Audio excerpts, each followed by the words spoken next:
교회, 예배, 전도 이러한 단어 등은요 우리에게 굉장히 익숙한 그러한 말들이잖아요. 익숙하기 때문에 우리가 이런 것들을 잘 안다라고 생각할 수 있습니다. 그런데 우리는 각 단어가 정의하는 용어를 정확히 알고 있는지 우리가 좀 생각을 해볼 필요가 있어요.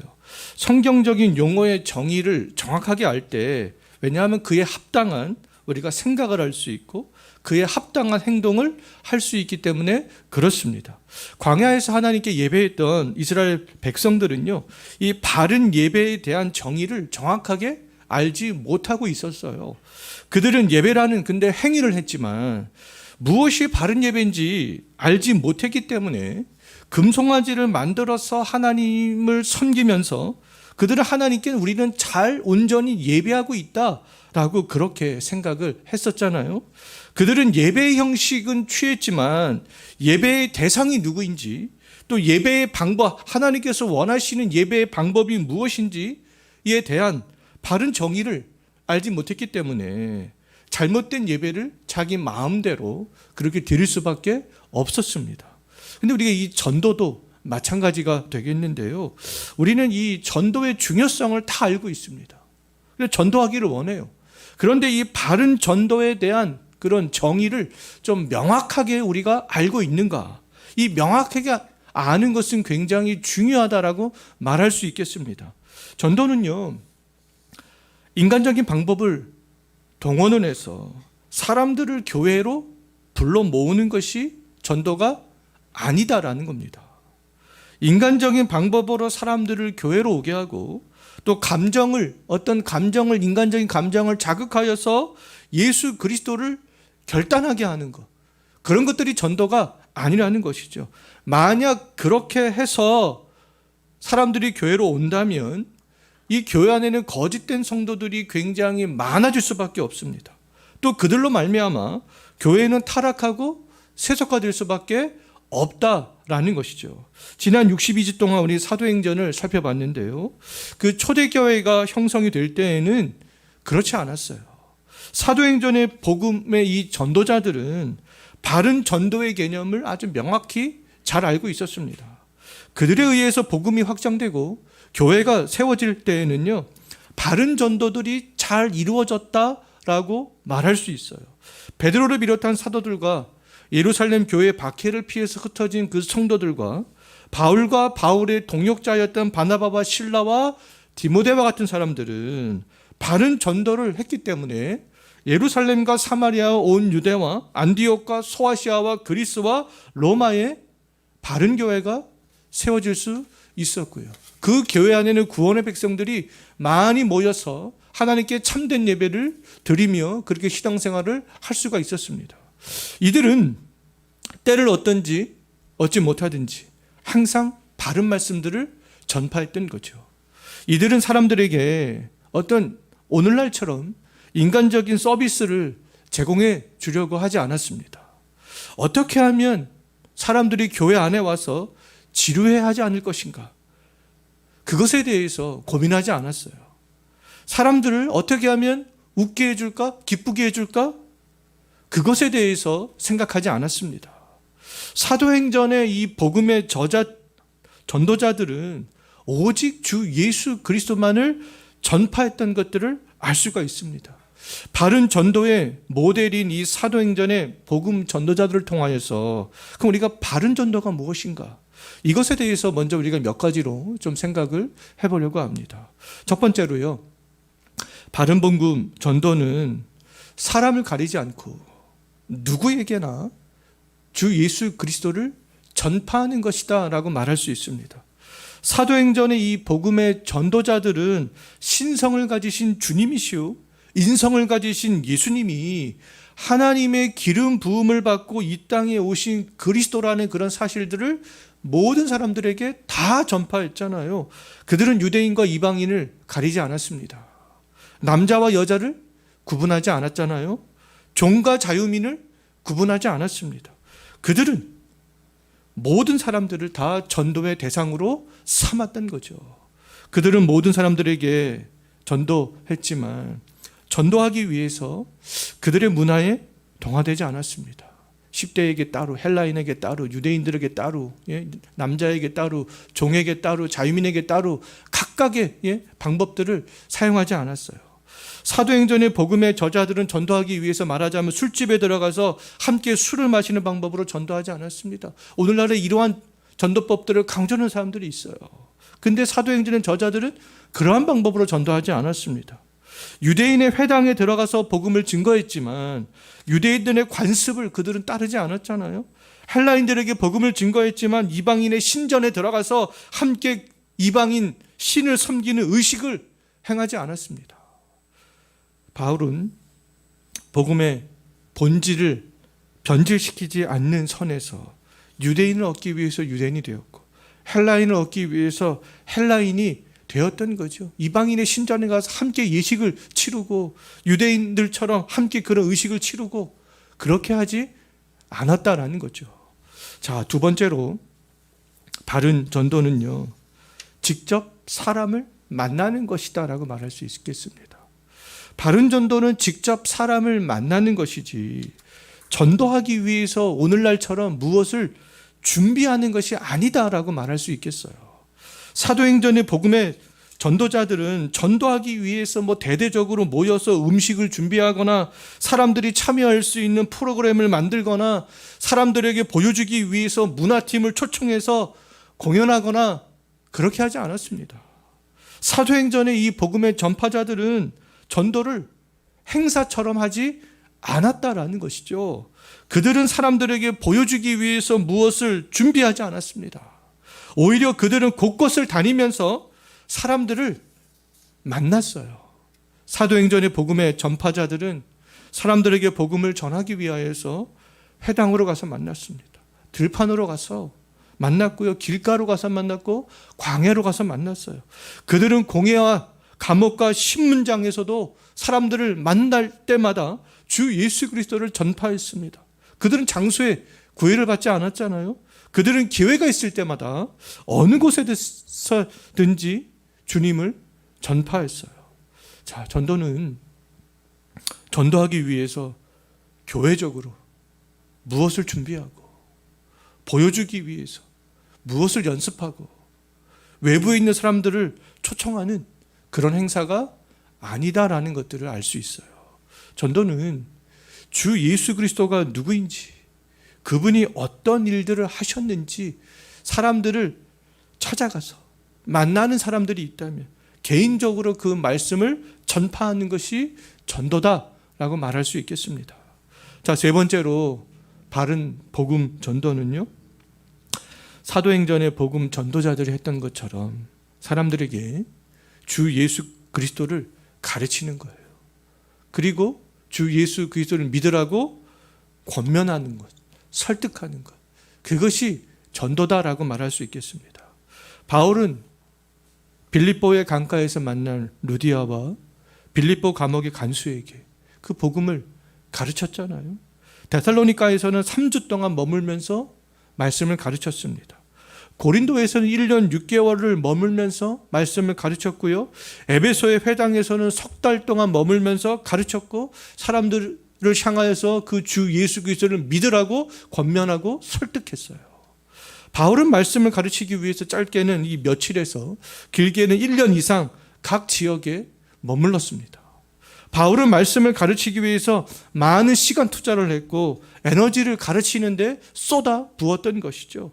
바울은 한 성도가 그리스도의 형상을 이루기까지 해산하는 수고를 마다하지 않았습니다. 전도는 그렇다면 기회가 있을 때마다 사람들에게 정기적으로 그 사람을 만나서 예수 그리스도의 말씀을 가르치는 것이 전도다라고 말할 수 있고 또 가르친 그 말씀을 그 사람들에게 믿으라라고 권면하고 설득하는 것이 바른 전도다라고 말할 수가 있겠습니다. 자, 이제 네 번째로 바른 전도는요, 인간의 역할과 하나님의 역할을 명확히 잘 아는 것이다라고 말할 수 있는데요. 사도행전에 나오는 이 복음 전도자들은 자신들이 인간이 해야 할 그 일들이 무엇인지 정확하게 알고 있었습니다. 때문에 그들은 우리가 해야 되는 일들은 말로 증거하고 행동으로 열심히 증거하는 것이구나. 그것이 바로 우리가 해야 되는 역할이구나. 그것들을 명확하게 잘 알고 있었습니다. 그렇기 때문에 복음 전도자들의 삶은 세상 사람들의 그런 삶들과 달랐잖아요. 복음으로 변화된 사람들은 교회 공동체를 중심으로 모였어요. 그들은 모여서 함께 예배했고 물건을 서로 통용했고 가난한 자들을 도왔습니다. 세상과 다른 삶의 방식으로 살아가면서 이 최선을 다해서 예수 그리스도를 전파했던 거죠. 그들이 그렇게 했던 이유가 뭐겠습니까? 전적으로 타락하고 부패한 무능력한 그 사람들은 스스로 구원을 만들어낼 수 없기 때문에 그렇습니다. 어떤 착한 일을 해도 스스로 구원을 만들어낼 수 없기 때문에 우리가 우리의 역할은 그 복음을 증거하는 것이구나. 그렇기 때문에 최선을 다해서 그들은 복음을 증거했던 거죠. 사람들이 구원에 이를 수 있게 하는 유일한 방법은 주 예수 그리스도의 복음을 듣는 거잖아요. 복음 전파자들을 통해서 외적인 부르심의 은혜를 받는 거잖아요. 전파하는 자가 없으면 들을 수도 없고 믿을 수도 없다. 분명히 로마서에서 그렇게 말씀하고 있습니다. 우리가 해야 되는 역할을 전파하는 거구나. 그들이 믿을 수 있도록, 들을 수 있도록 전파하는 거구나. 그것이 우리의 역할이구나.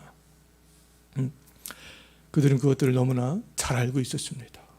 말씀을 전파하는 것은 그럼 이 땅에서 이미 구원받은 사람들이 해야 될 역할이라는 것들을 알 수가 있잖아요.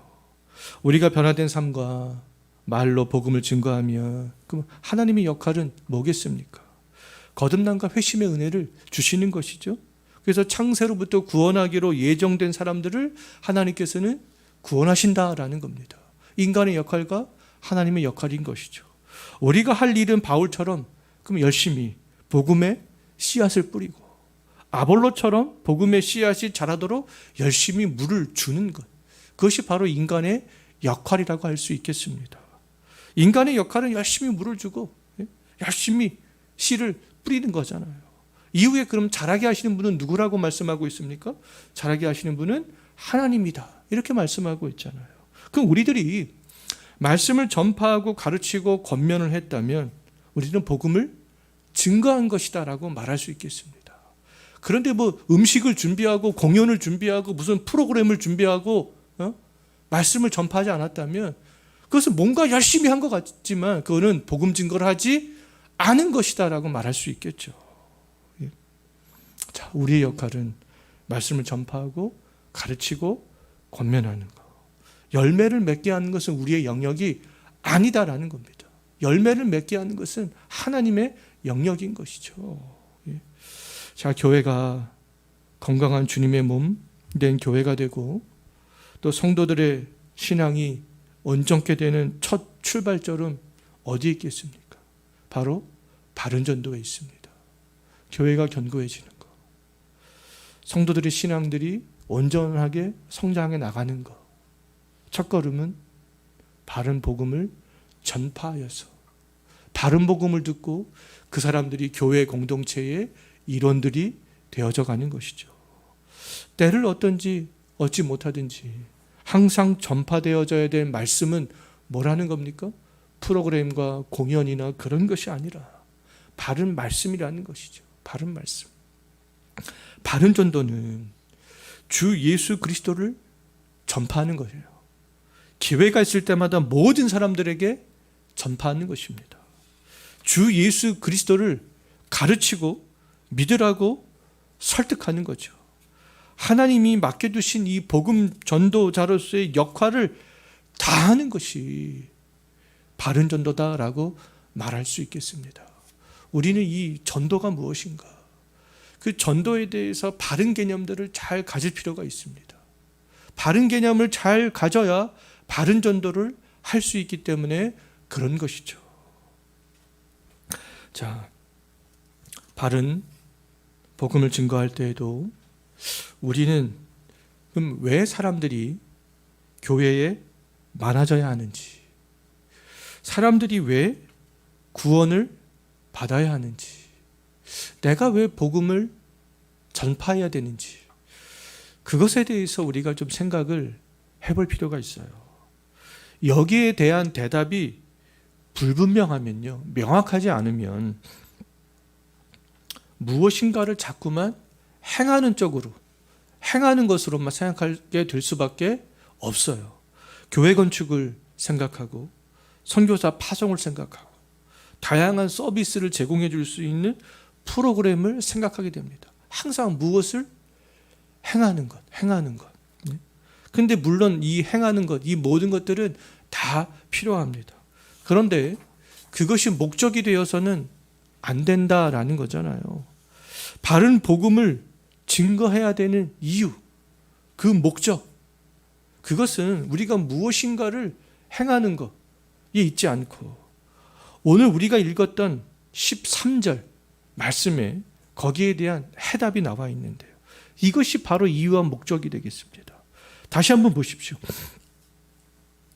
우리가 바른 전도를 해야 되는 이유, 복음을 증거해야 되는 이유 어디에 있겠어요? 흑암의 권세 아래에 있는 사람들을 건져내기 위함이라는 것이죠. 흑암의 권세 아래에 있는 사람들을 건져낼 수 있는 방법은 뭐밖에 없다라는 겁니까? 바른 복음밖에는 없다라는 것을 알 수가 있어요. 자, 사람들이 흑암의 권세에서 건짐을 받을 수 있는 유일한 길은 주 예수 그리스도에게 있다라는 거잖아요. 주 예수 그리스도 외에 사람들이 흑암의 권세에서 빠져나올 수 있는 또 다른 방법이 있다면 굳이 주 예수 그리스도를 우리가 믿지 않아도 되고요, 전파하지 않아도 됩니다. 바른 복음 증거에 대해서 고민할 필요도 없어요. 그냥 우리가 보기에 좋은 것, 내가 생각하기에 좋은 것, 그것을 준비해서 하면 되는데, 그런데 주 예수 그리스도의 그 복음만이 흑암의 권세에서 사람들을 건져낼 수 있다. 이 이유 때문에 우리가 바른 복음에 대해서, 복음을 증거하는 목적에 대해서 바로 알고 생각을 하고 그대로 우리가 복음을 증거해야 되는 것이다라고 말할 수 있겠습니다. 이 흑암의 권세는 마귀의 권세잖아요. 아담의 타락으로 인류는 마귀의 권세 아래 그때서부터 놓이게 되었습니다. 아담이 타락하기 전에는 세상의 모든 것이 하나님이 보시기에 다 좋은 상태였어요. 아담이 타락하기 전 아담과 하와는 하나님이 보시기에 최고의 상태에 있었습니다. 하나님과 자연과 사람과 사람의 관계가 다 좋았습니다. 모든 것들이 다 그때에는 행복의 상태였잖아요. 그런데 아담의 타락 이후에 아담을 비롯한 아담의 모든 후손들은 다 흑암의 권세 아래 다 놓이게 되었습니다. 하나님과 자연과 사람의 관계가 깨어지게 된 것이죠. 행복의 상태가 불행의 상태가 되었습니다. 인류는 고통 가운데 놓이게 되었고요, 하나님의 형상은 잃어버리게 되었습니다. 하나님을 반역하게 되었고, 이 마음에서는 탐욕과 시기와 방탕과 음행과 악독이 가득하게 되었잖아요. 온갖 질병과 불안에 놓이게 되었고요, 죽음에 대한 공포에 사로잡히게 되었습니다. 현재 사람들이 다른 사람 때문에 고통을 받고 또 나 스스로 고통을 받는 이유는 이 흑암의 권세에 사로잡혀 있기 때문에 그렇습니다. 전적으로 타락하고 무능력한 인간은 이 흑암의 권세에서 스스로 빠져나올 수 없잖아요. 사자에게 목덜미를 완벽하게 잡힌 초식동물이 사자에게서 스스로 빠져나올 수 없듯이 모든 인류는요, 이 인간의 권세보다 아주 더 강력한 사탄의 권세에게 지금 목덜미를 물려있는 그러한 상태라는 것이죠. 이스라엘 백성이 애굽에서 약 400년 동안 종살이할 때 스스로의 힘으로 애굽에서 빠져나올 수가 없었잖아요. 애굽은 당시 세계 최고의 강대국이었습니다. 애굽의 파라오는 세계에서 가장 강력한 그런 권력들을 가지고 있었어요.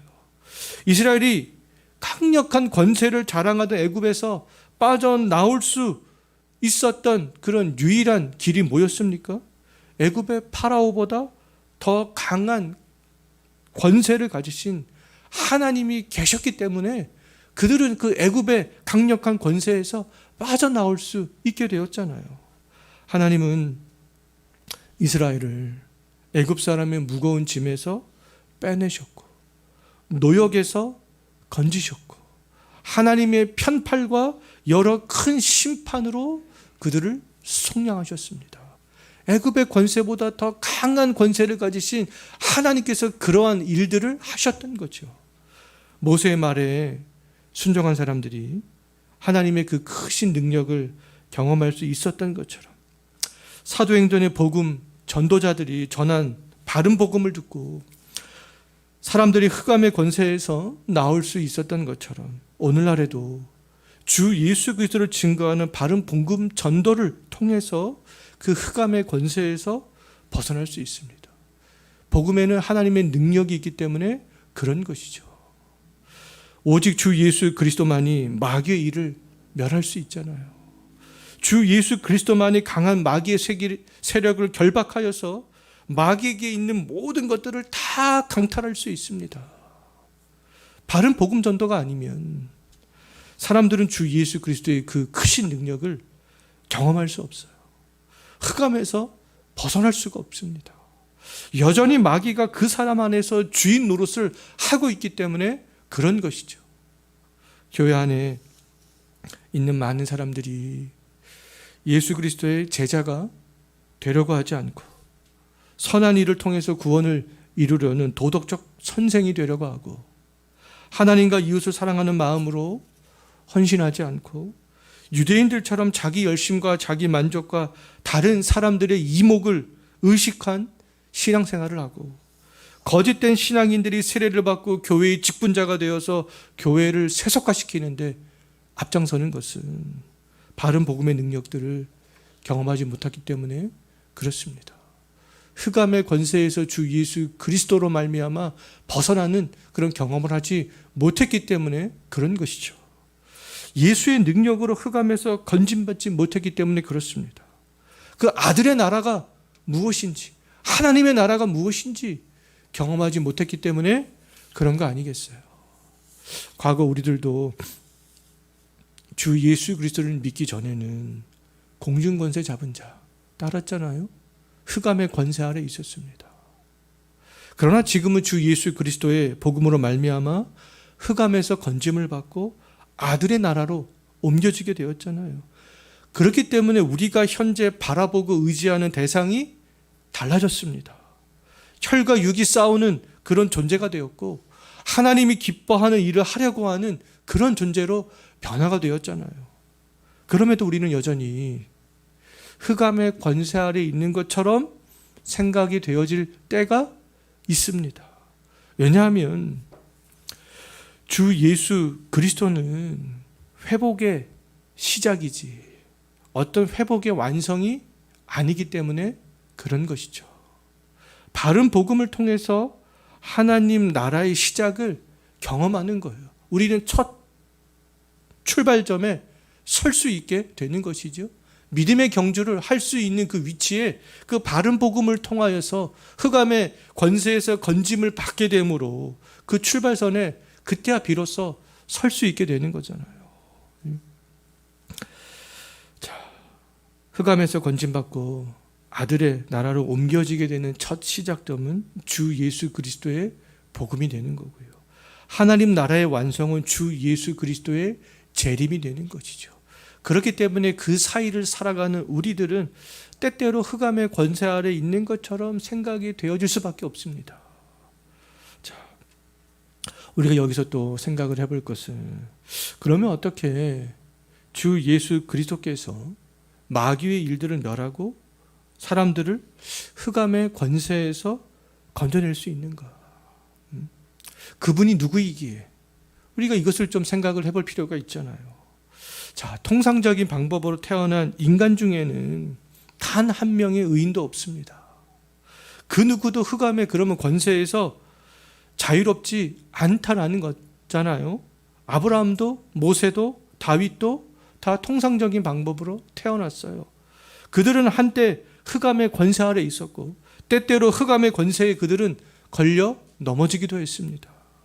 그런데 주 예수 그리스도께서는 통상적인 방법으로 이 세상에 태어나지 않으셨잖아요.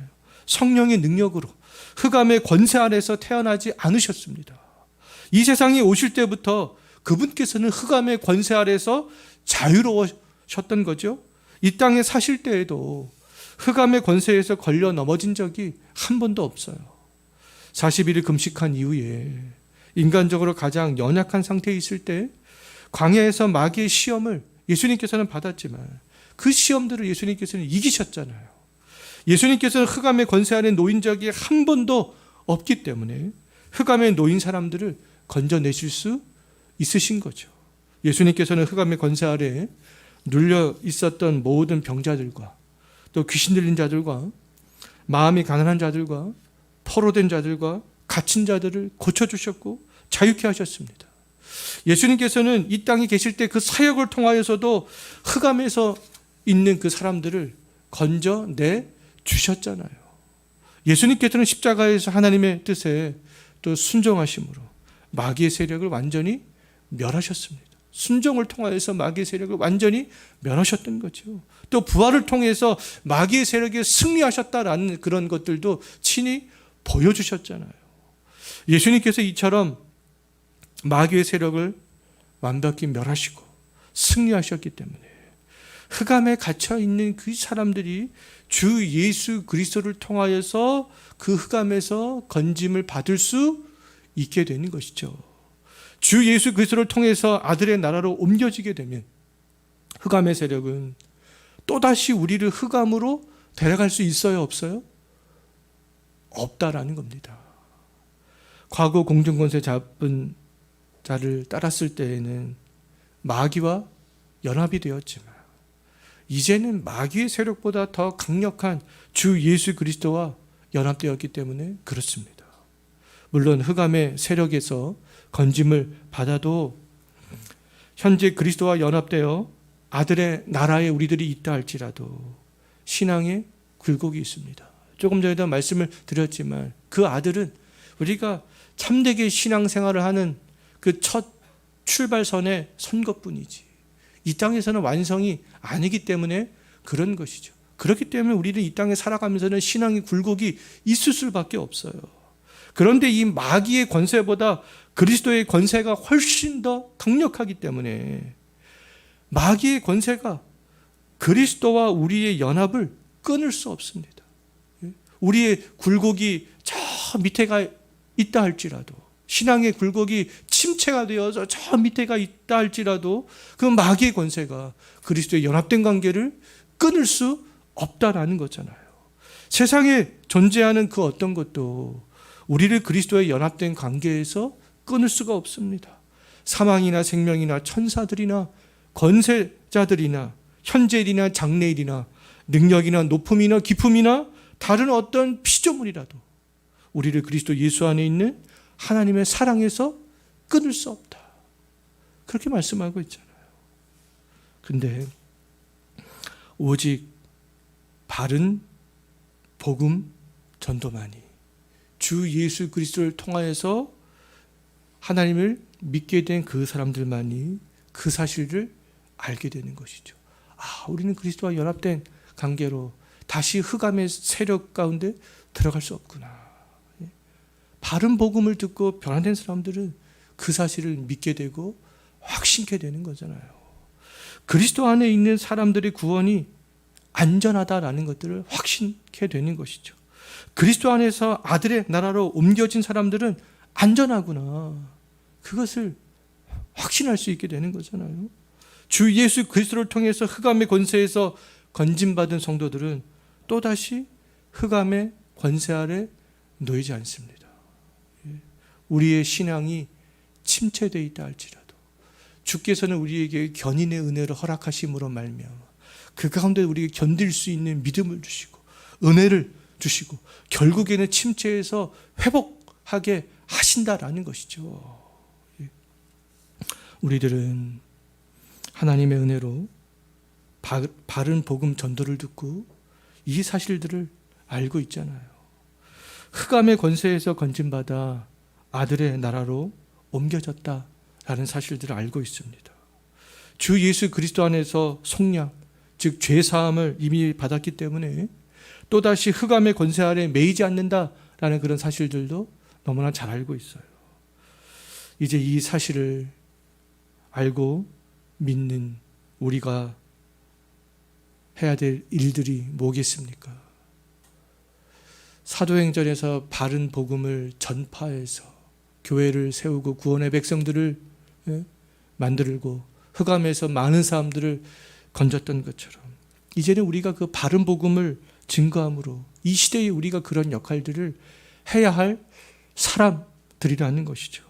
우리들도 사도행전에 있는 복음 전도자들처럼 바른 복음 전도의 개념을 명확하게 가지고 그리고 바른 전도의 목적을 생각하고 주 예수 그리스도를 전파하여서 흑암에 있는 사람들을 건져내는 그런 일들을 이 시대에 감당해 나갈 수 있는 저와 여러분이 되었으면 좋겠습니다.